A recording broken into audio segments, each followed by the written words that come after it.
So, just been to the farm shop and bought some lovely eggs this morning. And I've got some egg cartons. Now, you can recycle these by, you know, going and getting some more eggs with them. Or I like to plant some seedlings in them.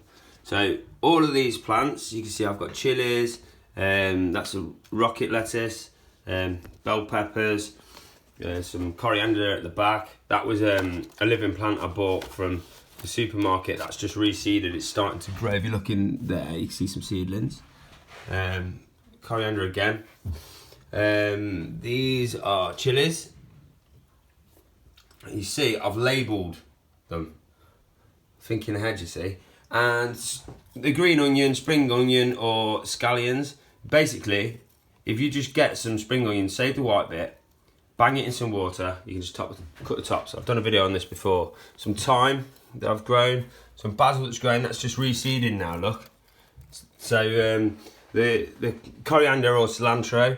There's a few different types of coriander. So this particular one here is cilantro. They'll reseed themselves. These are chilies. So when you start seeing your seedlings get into about this size, so you see these look fresh and healthy, they need to be transferred into bigger pots.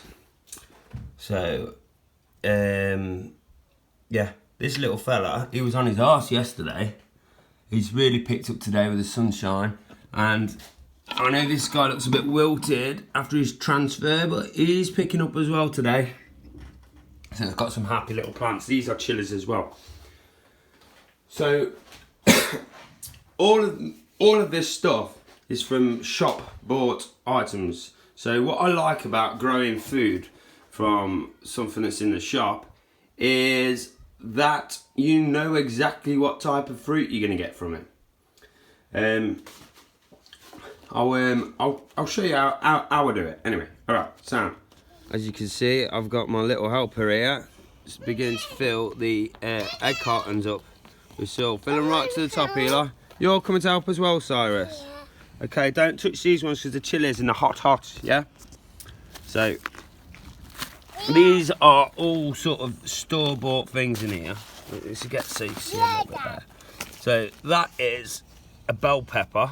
Yeah. So I'll pull the top off. Yeah. Scotch bonnets. Just red chilies, some bird's eye chilies. A few different bits and bobs. So, when these chilies sort of get to the time where they're going to spoil, I put them in this tub, or anything, for example, that's I can get the seeds from. I put them on the windowsill and dry them out a bit. It's easy to get the seeds off. So the lads are going to fill that up for me, and then I'll show you how to plant some seeds. So, see how I can do this and show you at the same time. But basically, all you need to do, I'm just going to see what this will hold out while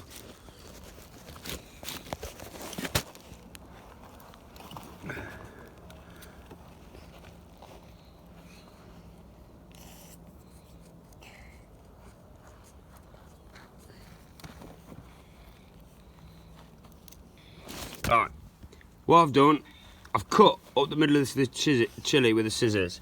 Now inside, you'll see that we've got lots of seeds. Yeah. We have lots of seeds inside. Yeah. So now, we just need to transfer the seeds to the soil. Yeah. As you can see what I've done, I've placed a seed in each compartment. Now, you don't... This spacing really helps the seedlings in terms of growing because they don't have the competition for the light or the water or whatever. But you can just get an handful of seeds and throw it in some compost in a tub, which is pretty much what I did inside because there wasn't that much space in the milk cartons. So, you know, you can just do that if you want. You don't particularly have to space it out, but it's going to be easier for the plant, so you can have more success rate. Secondly, when they become seedlings, you can transfer them a lot easier. It's a lot easier to just get a spoon inside here to transfer it into the bigger tub, and again that gives them a bit more chance of success. So one of the most important things when you're dealing with seedlings is to, because I've got loads in there, as you know, so label them. So if you get a milk carton, you can use the base for a plant pot. So as these seedlings grow to about 1 inch big, you can transfer a single seedling into that, and that'll keep a chili plant going the majority of its life, really. Probably need to perhaps transfer it into something a little bit bigger as it matures a bit. But then with the offcut, now you can either do what I've done inside. I put these in a beer, half a can basically. It doesn't have to be beer. And then I glued it to the bottom so it got a stand.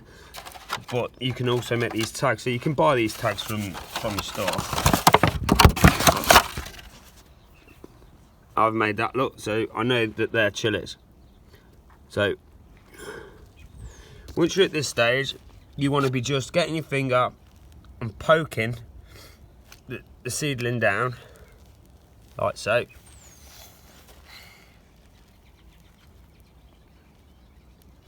Not too far. You will give it a bloody chance to escape, and then just cover it over then. And all you need to do is add water. Now, one of the biggest things that kills plants is overwatering, not underwatering. So it's important to just have a look and just make sure that the soil's not completely dry, but you don't want to be like, you don't have to water them every day, is what I'm saying. So seedlings are going to take around, so the seedlings are going to take around 6 to 10 weeks before you start seeing them. So you've got to be pretty patient. It's not something that's going to see us through the corona crisis like immediately, but it is a good skill to learn, so that in case of any other times, you've got the plants there already. Now, it's important to remember that things like chilies and peppers, things that need a warm climate, you're not going to be able to grow outside in the UK without the use of a greenhouse, because they won't stand the frost and the cold snaps and that. So chilies and bell peppers, they'll grow perfectly fine in the house. They just need to be in direct sunlight, so you need to have them on a windowsill, and you know they're not going to be affected by the frost then, and they seem to do really well inside. Okay, I'll post another little video just to show you how you take the seeds from a strawberry, so you can do a strawberry plant, and also how you get the seeds from tomatoes and you do tomatoes, because chilies is nice and easy and peppers is nice and easy. You just cut them open and get them. There's a few different ways that you have to do with some other vegetables, but basically anything you buy in a supermarket, you can get the seeds from, and you can grow at home. The only thing that's very difficult is mushrooms, and that's a complete other video for another time. Say goodbye, Lige. In a bit.